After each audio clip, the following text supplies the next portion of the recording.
Hello, welcome back to my channel, and I've got a very special guest with me today, Ed, who you remember at the start of the year helped me review Mark Gatiss's BBC Ghost Story for Christmas.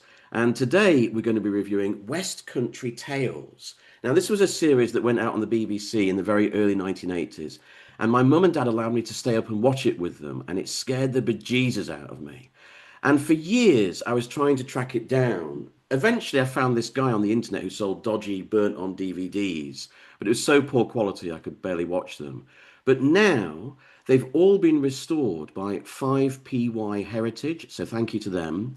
They're an expert historian on Southwest TV, and they've restored all of the episodes and put them online on YouTube. And so, after all these years, I've been able to discover this holy grail of my own TV watching.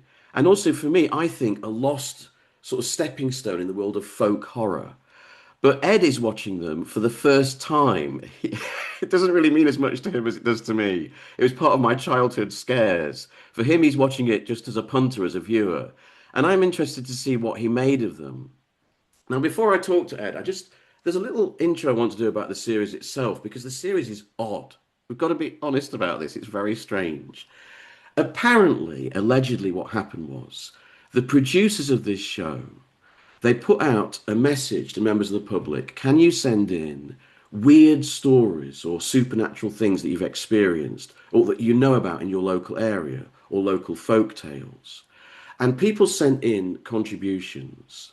And then they took their favorite contributions and they got screenwriters to write a little half-hour drama or playlet about them.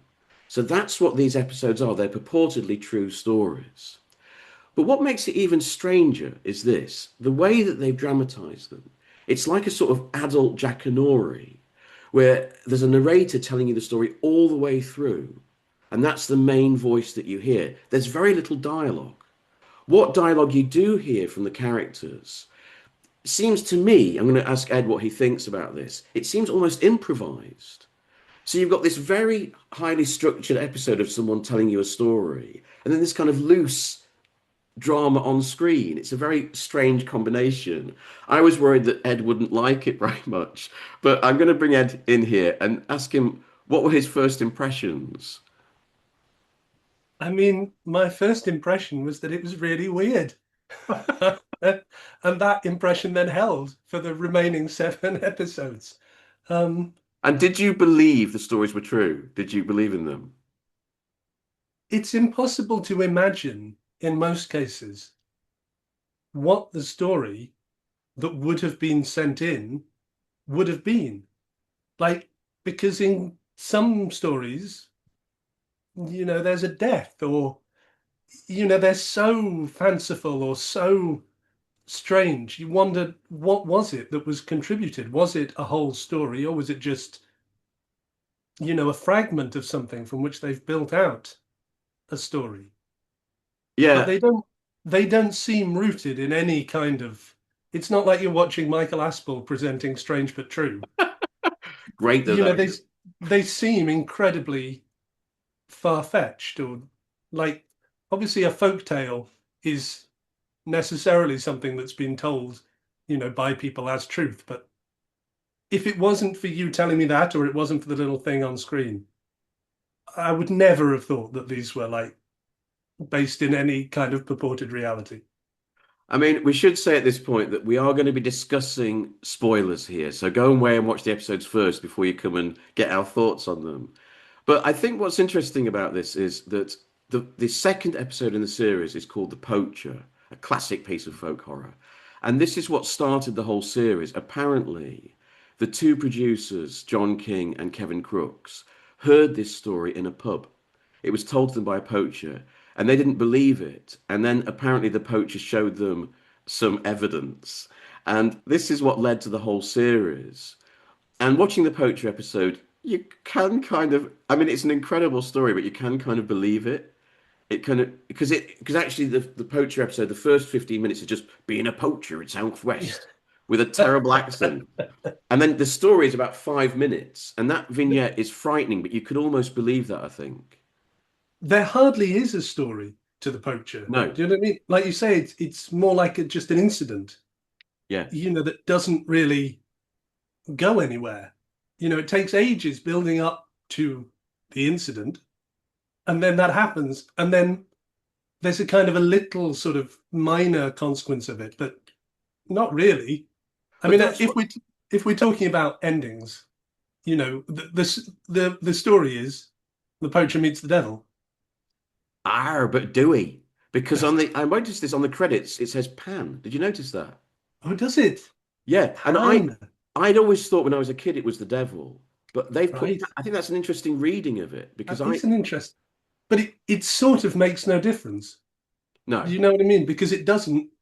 It's not meets the devil or Pan. A conventional TV episode like that, he would meet that man at the start, and then the rest of the episode would be the consequences of that meeting. yeah. But as it is, it's both the inciting incident and the climax of the episode. Um, But that's what kind of makes it more believable, I think. yes, Do you yeah, know because it has got no consequences, because it is just this weird encounter that yeah, he has. yeah, yeah. In a way that I guess it's the difference between supernatural stories that have been written, by M.R. James or whoever, often have like a shape and a meaning. This is where the ghost comes from. This is what they want. Yeah. Whereas real life stories of the supernatural, we often want to bend them into that shape, but more often they're just kind of inexplicable. This happened, Yeah. and you want to look up, oh, and it's because this house, someone was, died here in whatever year, but that's kind of the stuff of fiction. Whereas supernatural fact, if there is such a thing, is much more likely to be this happened and I don't know why, and I don't know Yeah. where it goes. And the other thing about the episode that I wanted to ask you about and about the series overall is that when he meets the devil, it's not like there's this big climactic moment. The sort of the devil says, "All right, mate, just sit down there." And it's like this whole kind of weird improv style of the Yeah, actors and the direction. Did that puncture the bubble for you, or did it add to the strangeness of the episodes? I think it added to the strangeness. Yeah, My overall feeling about the whole thing, and I think we'll sort of come back to this as we talk about it, is that everything is discordant. Nothing is working in harmony. Like the opening titles and the music, like they all feel like they're from different shows. Do you know what I mean by that? They all sort of sit a bit uneasily. The opening credits, you've got an owl and a little boy's face, and then a sort of weird face painted member of Kiss looking face. And then you're sort of going through the woods, but then, you come out of that, and often you're in quite a jarringly 1970s or 80s setting well, I'll with have the to. electronic music, but then also the little boy with his little high pitched choir boy voice. It's all just a bit off. Well, I think that opening sort of animated credits wasn't on the original episodes. That's been added since. Oh, oh, And it looks lovely, but it's actually that's someone's put that on to make all the episodes more oh, uniform. interesting. So actually that lovely, and it is lovely electronic score, which is the best thing about the episodes in my opinion. That's how it was introduced each time. Right. So maybe Well, that, that explains why it looks so weird, yeah. um, and why there's a member of Kiss like with their face in the middle of the tree. It makes me wonder, do you think it's AI? It could be, yeah, could be. I hope not. Oh no, we've run aground already, Mike. We've crashed into the possibility of AI in our lovely 1980s is when we are. But definitely not AI is the theme tune. Did you like the theme tune? Because I think it's wonderful. I think it's so atmospheric. It's like a Jack Yeah, Dory theme done by a naughty little boy. Sort of. yeah, yeah. I loved it, but so all of that theme is from the original. The little boy singing into the electronic Yeah, music. yeah, Right. Yeah, no, I loved it, but it in an made me feel uneasy immediately. Like you would expect the West Country Tales to be soundtracked by something a little bit more classical, yeah. right? A little bit less electronic. And Tinny, yeah. and Tinny. Um, but so when are we? Take us back to young Mike watching this as a So boy. I'm 9 years old. It's 1981 when that first Right, episode goes out. And that first episode, The Sabbatical with Keith Barron, though weirdly in my memory, I remembered it as Patrick McGoohan. I don't know why. But right. anyway, when that scene where the naked villagers are in the church pews behind him, that terrified me as a child. And I've got to be honest, that's one of the sort of landmarks of my horror viewing, Yeah. my life. Watching it again, it's not at all frightening, but Well, it I don't was. know if I would agree with that. Did you find I it found, frightening? yeah, I think, not to show my hand too early, that might have been my favorite Oh, of the really? seven, or certainly, if not my favorite, then certainly up there. And maybe that one most of all to me has that like everything feels a bit wrong. Yeah. You know, the guy who's narrating it, it is a bit Jackanory, or the thing that it made me think of is the Shoe People. I don't know if you remember the cartoon The Shoe People, I but do remember. any of those like kids' cartoons where the narrator is like, "Hello, and here we meet Mr. Bartlett walking down the street." You know what I mean? That like that kind of jolly, cheery, and here's Mr. So and so in the butcher shop. Here's Mr. But the actor narrating it, he's almost sort of venomous in the way he kind of spits out some of the narration. Like it's not warm and welcoming. He's, he even things, very simple things. He talks about the bus, eggs and butter, and he sort of delivers it like, like, like a slur. Um, and almost the first thing we hear, here comes the squire. He's got an eye for a pretty young girl. And then then the next we've got the guy in the newsagents, and he says, "Oh, no girly magazines in his shop." It's all weird and a bit nasty.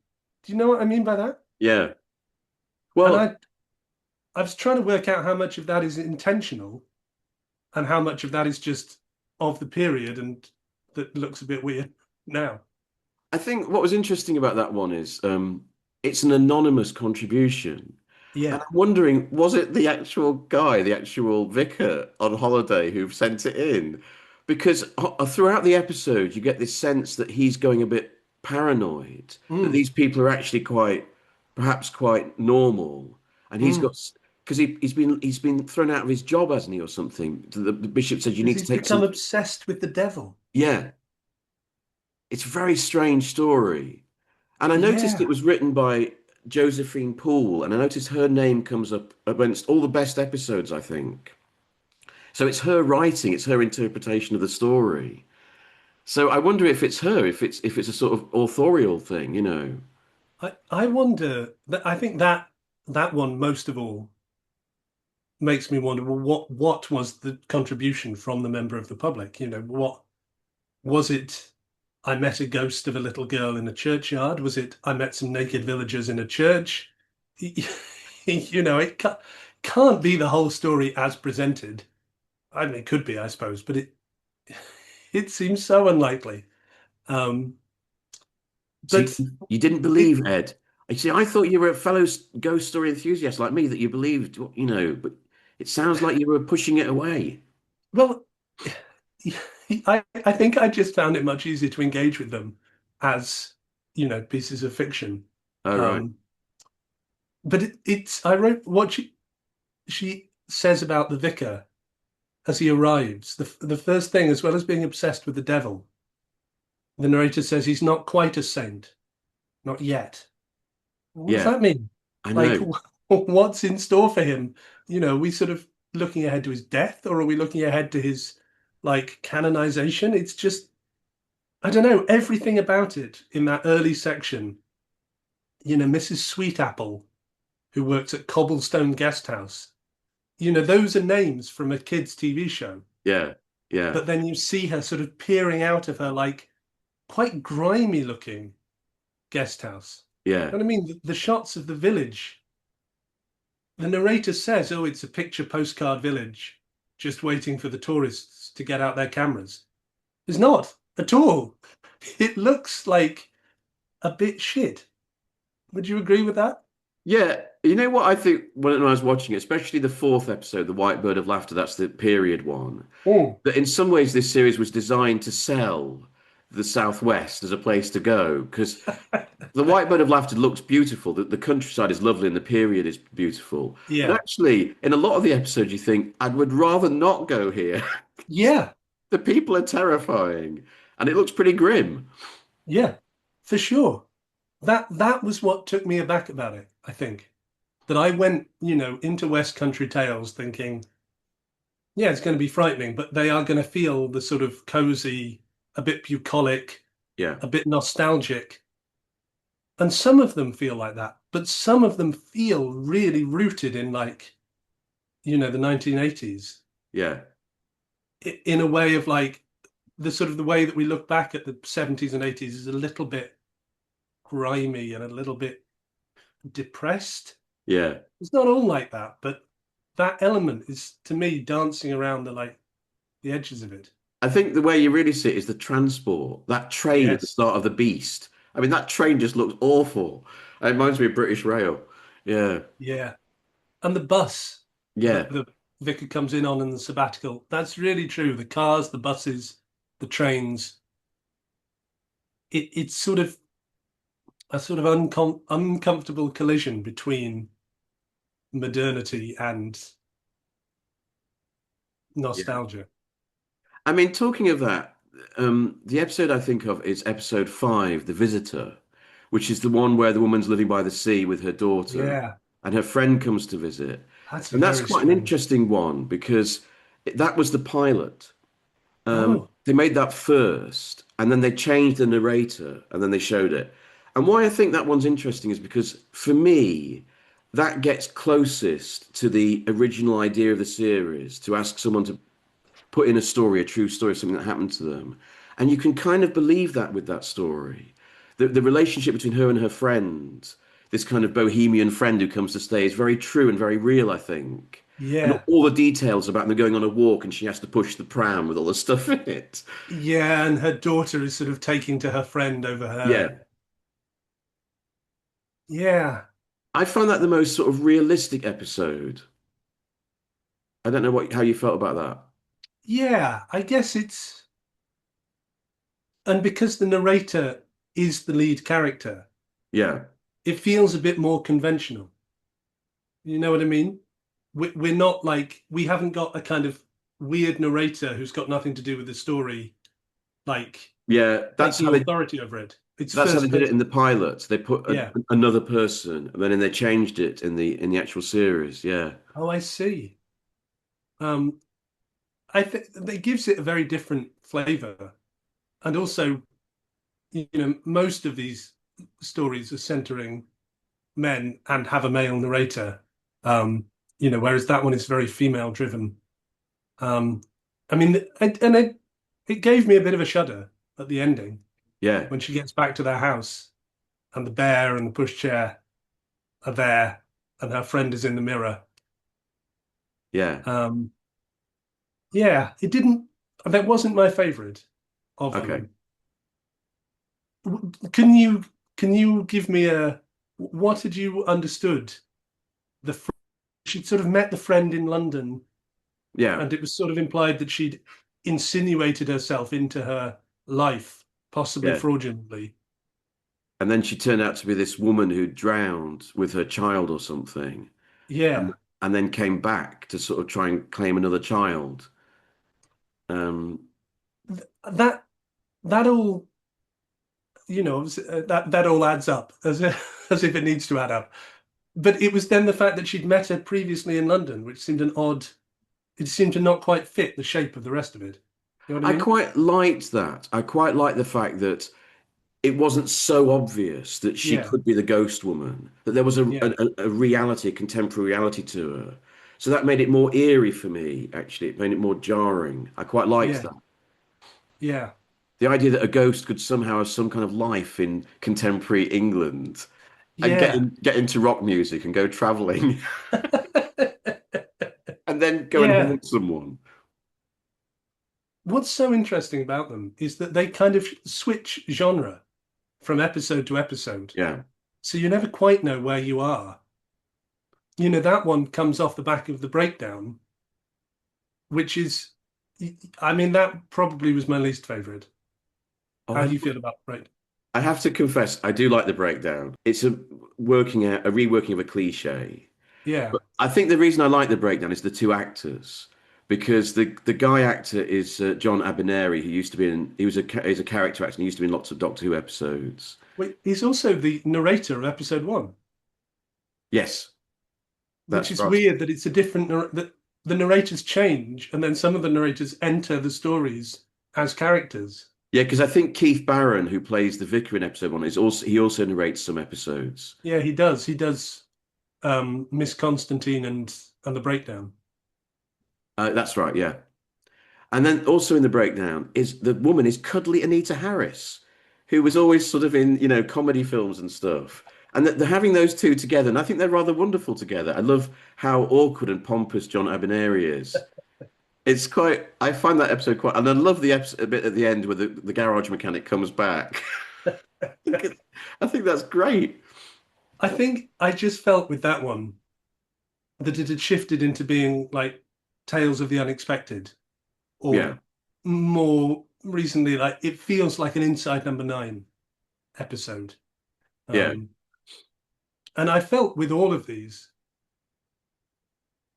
obviously I know you can't not know because they talk about it so much. The League of Gentlemen, all of their sensibilities are informed by TV of this period. yeah, All of the stuff they make is filtered through these influences. So I guess I know that in the abstract, but then still watching them, you're like, oh, now I see where Royston Vasey is. Like, now I see the foundations that it's built on, and Inside Number Nine. There were lots of things in this where I felt like, not that Inside Number Nine had nicked them, but you could see yeah. the influence and the DNA. Um, But I guess because, my interest is in the supernatural, I just felt a bit cheated that there was no supernatural element to the breakdown. But then watching The Visitor, you don't know. It could Yeah, just be a story about this that's irritating right. friend who's showed up from London, um, who somehow tracked her down and just shown up in her Yeah. garden. It's a good job we're not discussing the second series because the second series abandons the supernatural altogether and it just Really? becomes any old interesting story about the Southwest. So it does this episode where it's almost like Fitzcarraldo, where it's this lifeboat drama where they can't get out to sea. So they have to drag the boat over the moor to another bay to launch it. And they actually filmed, the BBC actually did this. It's quite impressive. But it's got nothing to do with the supernatural. So the first season for supernatural fans is the one to watch. Interesting. And I mean, West Country Tales, there's no reason that it should have anything to do with the supernatural. It's just, the first two go so hard Yeah, on the supernatural, and then the third just swerves into something completely different. And then the fourth, swerves into this being this quite touching period yeah, romance, yeah. Folktale, yeah. which feels totally out of keeping with all the rest of the episodes. Yeah, I mean, for folk horror fans, the two episodes you want to watch are The Poacher and The Beast, which terrified me when I was a kid. Um, Yeah. Unfortunately, in this episode, The Beast does look like a homeless man who's living in the shed. But He does a little. He does. He does a little. I wonder if as well, maybe the Beast is not done a favor by the beautiful restoration job that Spy Heritage has done, because it's a bit unforgiving on the makeup job on the Beast. yeah, The Beast is quite bad. But I think actually that episode is really well directed. It's quite atmospheric and it's frightening. But it's terrifying when I was a kid. Blimey. Yeah. Did your parents know what they were getting you into when they allowed you to watch it, or were you sneaking downstairs to watch it on your own? Oh no, they knew. I watched also. I watched Thriller. All the sorts of ghost stories. Hammer House of Horror. They just let me Hmm. watch because I loved it, and then I wouldn't get to sleep all night. But But I remember the Beast being particularly frightening, actually, because we had a shed and our house backed onto the country. So, It is the second half of it where she's in the house and the beast is out there. I yeah, mean, it's just always the eternal thing. When you don't see it, it's more frightening than when you do. Um, and the bit where the light, the torch goes over him and then yeah, catches him. That's a bit uh, a warning to the curious. yes, it is very much so. And Yeah, that was good. It when the torch flicks over him, good. When it comes back on him, not so good. You don't want him in the full glare of the spotlight. so, what I wanted to ask you is, I've always thought of this as like a missing link in the chain of British folk horror, TV and film. But did you feel that way, or did you think that's a bit of an exaggeration? Well, I guess it's hard. I guess what I would say is that I'd never heard of it until you mentioned it to me. Right. And the wonderful thing about being friends with you, Mike, or being a subscriber to your channel, is that you introduced me to all kinds of amazing curios from British TV history that I wouldn't come across otherwise. But I'm a bit surprised that I've never heard of it because, I read all these books about, folk horror and that kind of thing, but maybe it has been mentioned to me or I have heard about it and it just hasn't sunk in. But I guess I don't know what its kind of significance is, in terms of its influence. Like I say, I feel like you can see it in the League of Gentlemen, but um, I mean, was it big at the time? Do you remember it being something? Were you running into school and talking to your little I schoolmates about it? Or I didn't know anyone else who'd seen it. It yeah, was like a little minor regional program after the 9:30 news. Um, you know what I was on thinking as you were talking there? I was thinking it's slightly suspicious that these fantastic stories that appear have never appeared in any other anthology or discussion of yeah, I would agree with that. Was it on? What was it on? BBC One, BBC BBC Two, Two. BBC Two, right? But I But think it's enough people have seen it, like cult fans like us of ghost story or folk horror or weird stories, that it had a reputation, it had a cult reputation, right. and it's survived in the mind more than other series. Because there's a guy, I don't know if you followed his channel called Who Gives a Folk, uh, and No, but I will. he dredges up a lot of these things. And it's more well known than any of those things that he sort of dredges up. So it's kind of a curious Twilight Zone place in the world of folk horror, I think. Yeah, it's a shame. I mean, why is it on some bloke on YouTube to restore them and put them up? Why does the Mm. BBC not give a bit more prestige to it, these kind of heritage pieces, for which there clearly is an audience?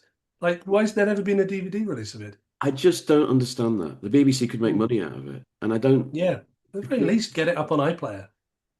because I know that they're cheap, but they're well made. These episodes, there's Yeah, there's an intelligence behind the directing and the way they've been put together, and yeah, I don't understand it. and they are well written. Um, was something that adds to the discordant notes when you watch them on YouTube is that 15 minutes in it crashes in with like a toothpaste advert or an advert for a cruise, which adds to the sense of being on uneven ground throughout. Um, but again, it would be nice to be able to watch them without being Yeah. brutally pulled out of the moment like that. I'm Um, interested in asking you this as a writer. If you'd been given the job of writing one of these episodes, do you think you'd have found it easy or difficult? Interesting. I mean, they are almost more like short stories, Yeah. that have just happened to be laid over. Dramatizations is too much of a is overstating it. They're a bit like, not to try and take everything back to M.R. James, but like Christopher Lee's Ghost Stories for Christmas, Yeah. where it's him narrating, but you get little flashes of incident. Um, I mean, I imagine I as a don't know. writer, you'd have to fill in so much, wouldn't you? You'd have, all that stuff about the Yeah, village. in that first episode. You're filling that in, really. Yeah, I think I would probably struggle with it just because most of what I write is driven by dialogue. I don't write short stories, Yeah. and that is what these are really. But again, that's sort of what I found so interesting and unusual about them is how often do you watch a TV show like that that's Yeah. all voiceover? That's not a narrator dropping in and out. It's just a narrator pretty much all the way through. And one thing it does do is it slows it down. I mean, Yeah. it's quite slow. I don't know how many people coming to it new would like that, really, because you've got to get used to its tempo. It's like, I'm ashamed to admit this, but I guess there were a couple where my attention slightly wandered in these depressing days of like short attention spans and algorithms. It absolutely doesn't. It makes you do the work. yeah. Um, like with the poacher, nothing happens until about 20 minutes in. No, We after talked you. about all the episodes bar one, the last one, Miss Constantine, Yeah, Ed. well, we're saving the best for last. Um, I think it's the best. yeah, maybe I think it's bookended. The best episodes are the first and last. Um, Okay. I mean, that's a very classic ghost story, Yeah. isn't it? Miss It's Constantine. it's beautifully structured. It's so Yeah, the twist is fantastic. yeah. The And it's twist is fantastic, but even before the twist, there's something. It's all the class. This old woman on her own in this big house, going mad. yeah. Or is she? It's a But it very classic ghost story setup. but in again, for the first 15 minutes almost of the episode, it's just her wandering around a house, talking to herself. Yeah, It's very brave, really, for a piece of drama. Who's going to sit and watch that? Well, we did. yeah, But and then yeah, the person who contributed the story, the Reverend, he's the person who comes in about halfway through. yeah, It's incredible.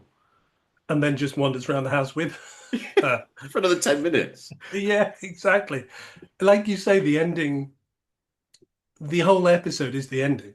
Yeah. Really, the ending is what gives it. That is what makes it what it is.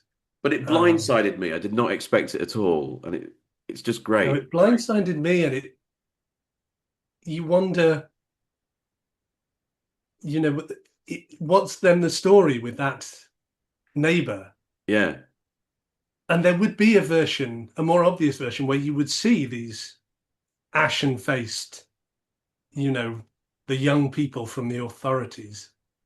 That's a great Yeah. turn of phrase, isn't it? It's fantastic. It's great. And that as well, like, I just endlessly come back to this thing about everything feeling a bit weird and a bit off kilter. That the ghosts, as we kind of imagine them, with their sort of ashen faces, you would imagine them as kind of former inhabitants of her house, right? Yeah. Or and isn't there the bit where she says there's a nun under the piano? But then why is she ascribing to those ashen-faced period characters the title of the young people from the authorities? Well, I think the script writer there may be very clever because that's the kind of thing that an old woman would worry about. That the Yeah, people from the authorities are coming to get her out of a house so that they can build over it. yeah, And that leads you up the garden path. You think that's credible, that she might be paranoid about that sort of thing. And then yeah. actually there really is something there. It's quite But that the neighbor can see, but that the vicar can't, I know. you know, and that the camera can't see. I But the think it's neighbor, who seems to just be a regular bloke, yeah. is able to see them, but has been up all night watching them trying to break into her house, I know, and he but didn't do hasn't anything. intervened. Yeah, that he's seen the whole thing. You just suddenly get an image of him at his bedroom window peering through the curtains. Sort of ashen-faced ghouls try to break into Miss Constantine's house. You see, that's the writer in you thinking about motivation, Ed. You think, what's his motivation?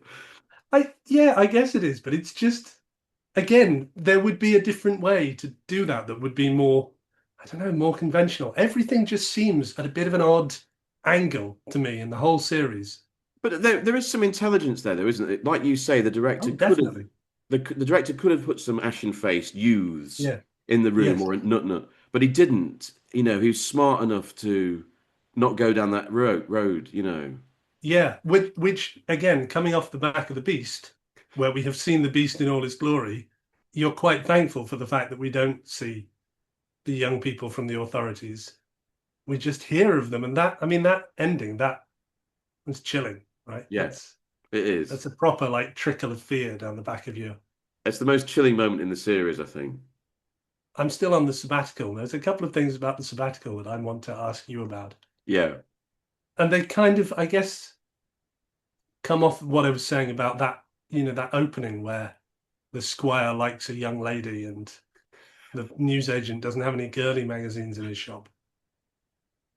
What do you make of all those scenes with the vicar and the little girl in the graveyard?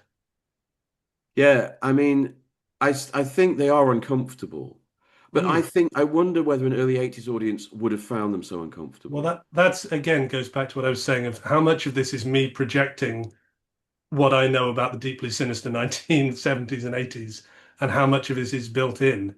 Yeah, because I think that the way that the Keith Barron character is created is that he's become so paranoid of adult life that in a way he sees a child as a sort of fellow spirit. Mhm. I think that's how audiences at the time might have read it. Whereas now it looks like a creepy old bloke talking to a young girl. Even as he's offering her sweets in the graveyard, I know. I it know. it adds. I mean, I like it because it adds to that feeling of like I don't feel safe in this world or in this story, even with the sort of nominal hero. Because again, we what's the first thing we hear about him? He's become obsessed with the devil. Yeah, I yeah, don't feel like he's not the kind of innocent, everyman who stumbled into the folk horror. He's not, to me, he doesn't quite read as that kind of classic archetype. He yeah, feels like he's brought as much sinister baggage with him. yeah. And I really feel it in those scenes with the little girl. But as I say, that might be an anachronism to what was intended. I mean, I think that there's a case for saying that the whole thing is in his head, isn't it? Even Yeah, the scene in the church, yeah, it's his own sort of passion, but in his own mind. And actually, yeah, these could be completely innocent, people in the village who are actually quite normal and are not thinking about girly mags and all the rest of it. yeah. It's funny though if it was narrated by him, that maybe it would give that impression more strongly that it's Yes, him bringing this stuff. But because it's a kind of omniscient narrator who's bringing that like sinister edge. Um, I agree that sometimes I was the same as you. I didn't really understand why they went for an omniscient narrator and sometimes went for the person. Because, like with The Poacher, they chose an actor to do the voiceover who didn't have a very good Southwest accent. And I just thought, well, no, why didn't you use the guy who's playing the poacher? But, oh well. yeah. Why is it a different? The narrator keeps changing. It could so easily be the same narrator Yeah. across the series, but they do one episode or two episodes, and then they change seemingly for no reason. Again, it doesn't give you any sort of comforting. Yeah. I know what you This mean. is what you're watching. We're in the hands of Keith Barron or whatever. He is the voice of West Country Tales, and we sit down, and it's the voice we know, and it's the world we know. Yeah, That would seem so obviously what you would do, and they don't do it. there's no consistency, is there? That's true. And even the titles are all the first six are all the sabbatical, the poacher, the breakdown, and then they just abandon that in the last one. And it's called Miss Constantine, when it could be called, the young people or the young people from the authorities. Yeah. There's not even like a uniformity there. Yeah, I Um, know what you mean. Another unsettling thing for me in that first episode was Keith Barron's acting was so similar to Tom Baker. It's the same kind of line readings, same kind of gestures and everything. It really weirded me out. that's because you have Tom Baker always on the brain. Can't say I noticed that, but I'll go back and watch it again and see if I can spot it. Because it would have been brilliant to have Tom Baker in it, because Tom Baker learnt to be a priest, and he was in a monastery for years, and had all sorts of issues with God. So it'd have been brilliant to have him in it. But oh well. I didn't know that. That was pre-Doctor Who, was it? Pre-Doctor Who, yeah. Yeah. Actually, Um, both Colin Baker and Sylvester McCoy also had flirtations with the priesthood. Isn't that weird? really, Yeah.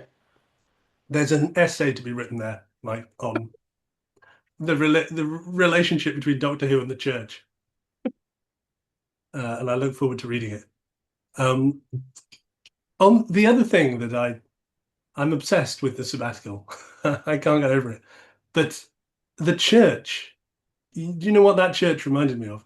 I know what you're going to say, the Borderlands. There you go. You do know what I'm going to say. And I looked it up and it is the same church. Is it? Yeah, it is. No way. It is the same church. Ah, Yeah, I stand to be corrected, but I looked it up and I think it's the same church, that's really interesting. isn't it? Because I didn't think it was the same one. I just felt it had the same There's, vibe. there's one wall where you can kind of see it's the same church. Huh. But not the same exterior. Or the same exterior as well? I think it's the same exterior, yeah. I'm pretty Oh, sure it is. I've got to properly go back and inspect it now. I mean, obviously, the But churchyard. isn't that amazing? Like that, Yeah, over what, 30, 40 years, a landmark of folk horror in two different things. that's where people go for the creepiest Church church because ever. it has that same thing of what's a church doing here? Yeah, It's not connected to the community seemingly, and he even says, doesn't he? The narrator says he didn't think that there was a church in this yeah, village, and he's just sort of stumbled upon it in a field, which is what it's like in the Borderlands. It takes them so yeah. long to get to that church, so they sort of fight through the undergrowth. It's like the church is sort of sprouted out of the undergrowth. Yeah, I think that the location work in the sabbatical is quite well done actually, because that sort of field where he sees the girl, Yeah. and then that sort of backs onto the church. I mean, I bet it doesn't in real life, but it's so atmospheric. It's so well done. Yeah, I can see that the sabbatical is going to come out as your number one episode, Ed. I can feel it. Yeah. And it, like I say, it's between that and Miss Constantine, but I just I just liked all the angles in the sabbatical. And I know you feel that with your modern cynical eye, those naked people in the church didn't frighten you. But I guess you knew they were coming. The last thing that I expected was naked villagers to rise up from the back of the church and like come towards him because that feels it feels very adult in the way that I was sort of watching. Oh, this is a kind of it's not for kids, but Yeah. it's not X-rated, and then suddenly you've got these sort of elderly body parts coming towards you out of the shadows Well, I'll tell you something. When I was 9, it scared the crap out of me because, seeing suddenly naked old people, and in then a you're watching, church yeah, and another adult man sit like he's praying like feverishly, to to take them away. keep Yeah, them at bay. and that was really frightening. It was really scary. My parents were probably sitting there thinking, what? When does this finish? But I was terrified, absolutely petrified. And that they're there sort of moving, and all that's keeping them back is the power Yeah, of his prayer. It's a really amazing climax, I think, and that more than most of the others, comes to a kind of crescendo of yeah. action, and then it does the like, you know, finds the little girl's tombstone in the graveyard, which is that too neat? Yeah, a bit too neat, I thought. I know that what you're talking about building to crescendo, but I quite like the anticlimax of some of the episodes. I quite like the Mm. fact that Pan stroke Satan in The Poacher just seems like an affable. Just a bloke, He's a bloke in the forest. So sit down, mate. Sit down yeah, here. who's got no real agenda, No, nothing really. Is he sort of pro poacher, anti poacher? yeah, I know. I quite like that. I thought that was quite Yeah, interesting. And the way it's yeah, built up to over the night, seeing the fire in the distance, I think is quite well done. yeah. That is well shot. I liked the poacher a lot. The poacher would be probably. Do you want to attempt a ranking, or is Let's that attempt a too ranking. Go trivial? on. Let's go for a ranking. Go on. I'm going to put the breakdown at the bottom. I'm afraid. Oh no. What are Okay. you going to put at the bottom? Well, the White Bird of Laughter, because Oh, it's not what I wanted in the series. It's good. It's beautifully shot, and I think the period cost is well done, and I quite like the fact that it's not Jane Austen period. There's some Lord of the Man who's a drunk and he's always having a go with his, having a laugh with his and wife. he looks horrible. Yeah, I He know. looks sort of like a kind of horrible chuckle brother. And he's when he's eating and he's got that grease all around his face. I It's like that whenever you watch realism. some, yeah, whenever you watch something of this period, you think, God, actors' faces are so boring now. Yeah. They were so much more interesting in the past. Yeah, and I like the relationship with him and his wife, which is quite funny. Yeah. Just that I had nothing against the episode. It's just not what I wanted to see. So that's why I'm putting it seventh. Oh, I'm sorry about that. I really liked that, and I found the ending. I was prepared to be a little bit moved by the ending. Was there a tear in your eye, Ed? There wasn't a tear in my eye, but there was certainly a kind of a lump in my throat.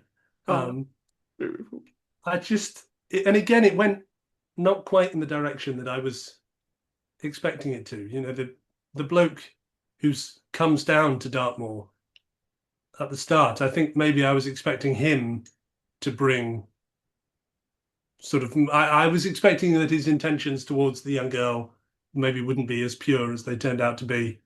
Um, that's it turns into a love story. Yeah, because Ed and I went to a lecture about folk horror, and one Mm, of the traits of folk horror is someone comes in like an intruder from the city or from, elsewhere and disrupts everything. So that's why you think that, Ed. That's what it is. It's yeah. unconscious. Yeah, I think it just turned out quite sweet. But anyway, so all right, but I can see why you put it at the bottom. But But yeah, for you, breakdown was the bottom. breakdown was the bottom, and then probably the beast. I'm Yeah. sorry, It I doesn't just stand up the beast, it really. doesn't. And you know, to be honest, all of these I liked all of them. I wouldn't. I'm none of them am I saying are bad or I'd throw them out. But um, yeah, the beast just is a little bit the modern eye is a bit unforgiving to the beast. Are you the same for the beast? Yes, I'm going to put the beast sixth as well. Okay. And then I'm going to put the breakdown fifth, just because I like the actor Okay. too much. Yeah. I'm probably going to go probably the visitor um in fifth. Okay. I liked it. It just I think that was one where I did find my attention wandering. Felt stretched a little bit thin over 30 minutes. Okay. Even though I liked the ending and I liked I liked the ideas and I liked the whole thing, but it didn't quite hold me in the way some of the others did.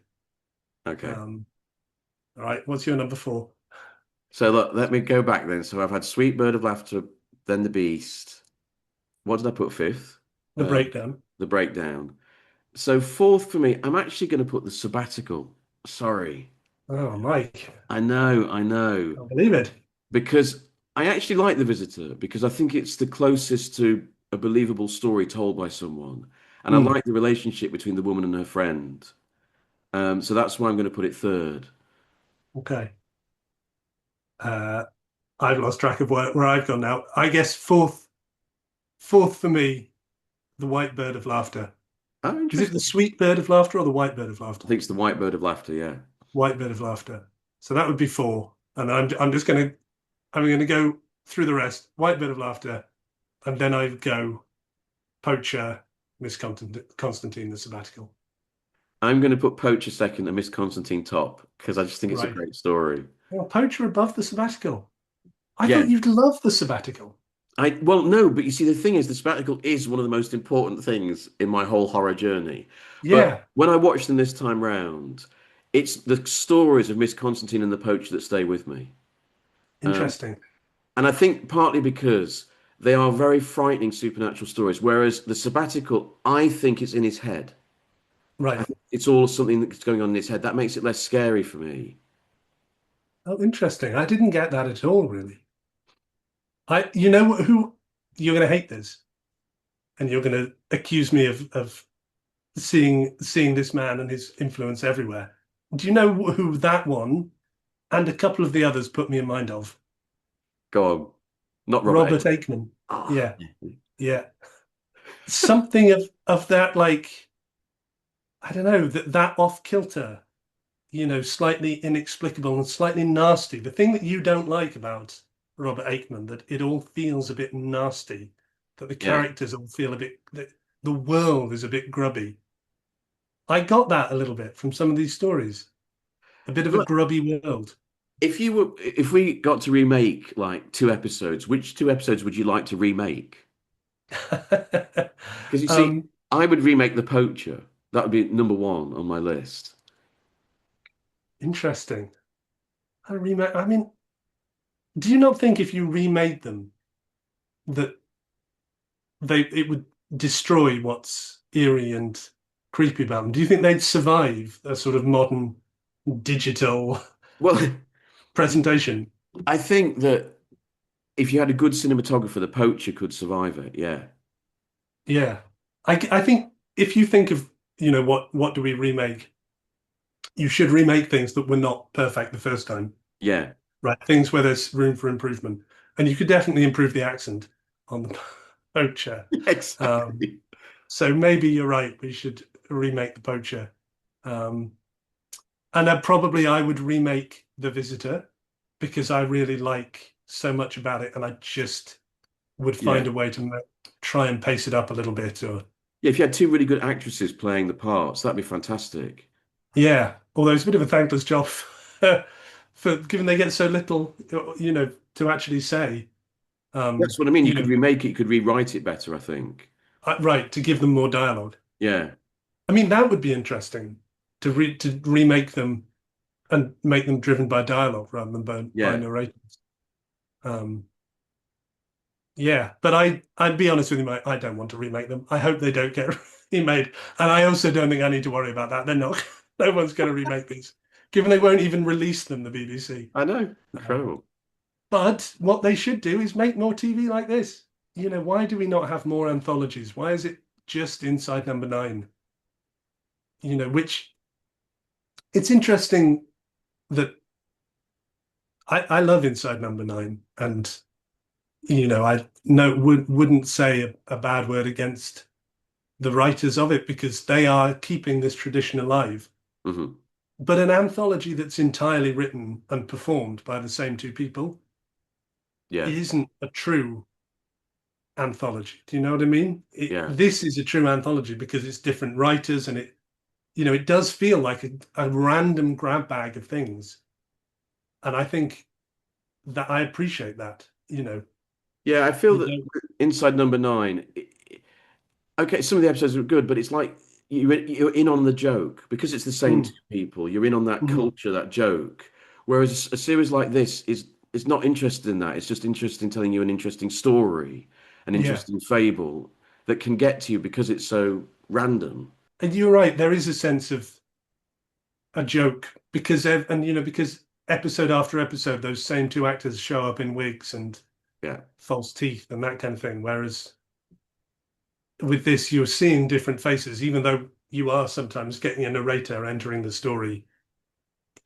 They are just themselves. There's not a dodgy makeup job going on.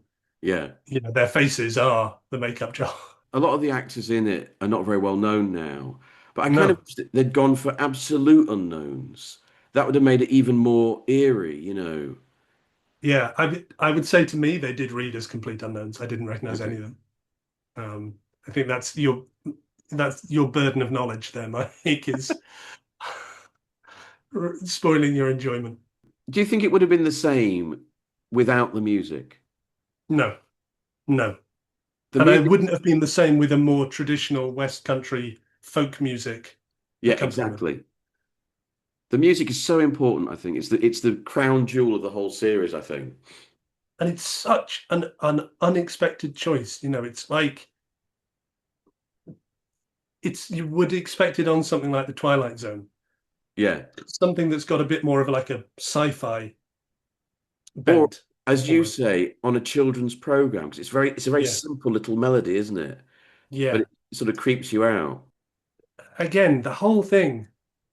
Why is it wearing the clothes of a children's program with the narrator and with that music, and then being like, but here are some naked old people in a church.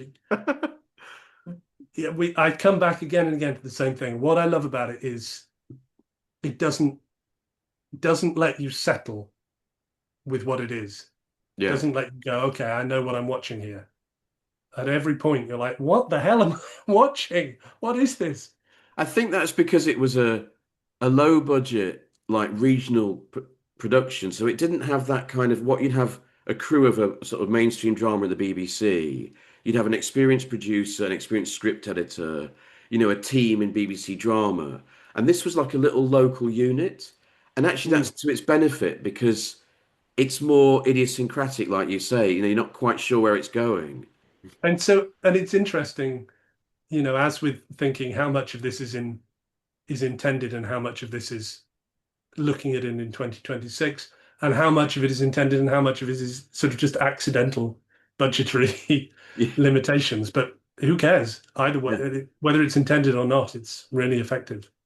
I made a note of, like in every episode, there would be a line that sort of jumps out. Is it the visitor that ends with her saying, "Fear has moved in with me, and the Yeah. night is still to come."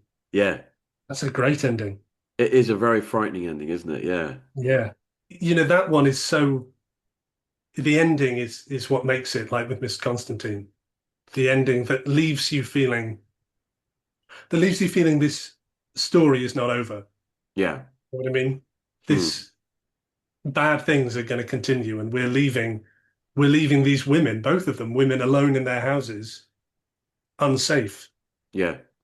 Um, I mean, they try to do that at the end of The Beast because they yeah. have, this house is still available if you want it. Yeah. But it doesn't quite work, really. Poor old the beast. I feel the more we talk about it, the more it's being diminished. Um, What's also interesting about The Beast, though, is there's a weird little subplot about how crap her husband is. So she has to call yeah. the cousin in from the Yeah. city because her Yeah. husband is so useless. It's a bit odd. Yeah. Yeah. And he's doesn't at the end that is because you think he's dead, or I thought he was dead, and then it's actually his injuries are not that severe, but his mind never recovered. So he's even more hopeless than he was prior to the incidents with the beast. I mean, the opening story of the Beast, where he wants to test his gun, is very Yeah. believable. But God, he does go a long way to test his gun. I thought he was going to make it to he was going to make it Yeah. to Somerset.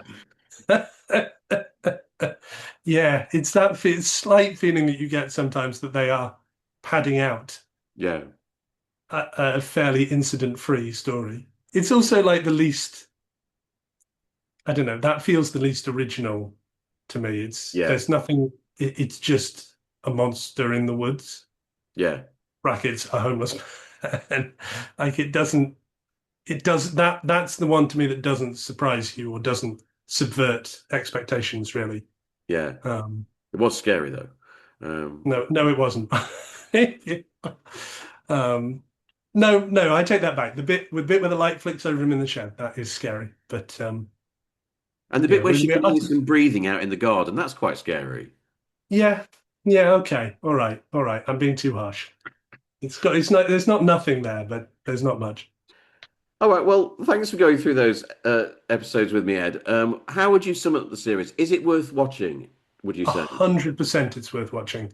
I What is think it? so. 7.5 hours. So it's 3.5 hours of joy to be found, for free, just sat on YouTube waiting for you in a playlist. For people who watch your channel and enjoy the ghostly content, you don't have to go looking for this. It's literally right there. And I think it is what you said. I think it does feel like an important piece of the kind of folk horror lineage in Yeah. this country. Um, And I like the fact that it's a sort of matter of fact, at people's level, at ground level type of folk horror. It's yeah, not a grandstanding horror film. It's just like people have sent in these stories apparently, and they've been made into apparently. little cheap half-hour plays. And I think that adds to their sense of eeriness personally. Yeah, I agree. I agree. Yeah. So I encourage people to go and watch them. I will now watch series two, but forewarned that I'm not going to enjoy it Too Well, much. the first two episodes have elements of the super. The first one's quite good. The first two episodes have got elements of supernatural, and after that, don't watch the third episode. Don't watch it. And then the rest of I it. have to watch it now. Oh, Now you've said that. honestly, Ed, you can come back to me and cry on my shoulder when you've watched it. It's the worst piece of television ever made. But okay, Blimey, what a drop off from series one, I which are know. all pretty consistent. When you watch it, you'll know what I mean. Maybe Um, we do a whole follow-up video just about that one episode. we can if you want. Yeah. Okay. Maybe I won't want to when I've watched it. I mean, I do. I think it is a missing link, and I think it's a great little series. And if nothing else, it gave us that theme tune. That's what I say. Yeah. That should be the theme tune to all British folk horror. It has been playing on my head in a loop. Um, playing in my head on a loop since the first episode. Everywhere I go, it's just that sort of slightly eerie, plinky plonky score accompanying me. Oh well, Um, imagine that score now as I close our interview, Ed. yeah. Well, thank you for having me back by unpopular demand or no demand whatsoever. Um, But we will meet I again, Ed, to discuss other forgotten ghost stories in the future. I hope so. There's nothing I enjoy more than discussing forgotten ghost stories and being introduced to them by you. Okay, I'll try and find another obscure series that we can watch. Yeah, and we'll be back for more. All right, thanks, Ed. All right. Bye.